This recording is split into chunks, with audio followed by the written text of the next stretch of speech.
Lorsque Jésus vient dans la Galilée, Marc 1,14, son action met en mouvement toute la Galilée, la Judée, Jérusalem, l'Idumée, l'au-delà du Jourdain et les alentours de Tyr et de Sidon.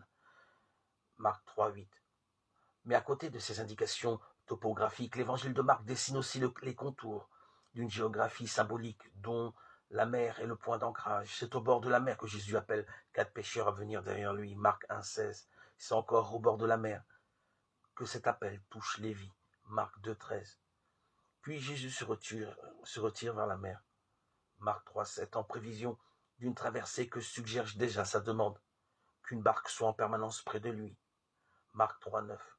Au début du chapitre 4, c'est encore et toujours au bord de la mer que Jésus enseigne.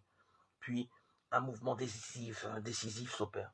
Toute la foule, ils vont vers la mer, sur la terre. Mais Jésus le premier monte en barque et s'assoit dans la mer. Marc 4,1. Avant que le texte ne raconte effectivement un premier passage à travers la mer, Jésus, lui, est dans la position souveraine de celui qui a déjà fait la traversée. Au titre de son propre passage par la mort, il est le maître initiateur, selon les termes mêmes qu'emploie la lettre aux Hébreux pour célébrer Jésus le Fils.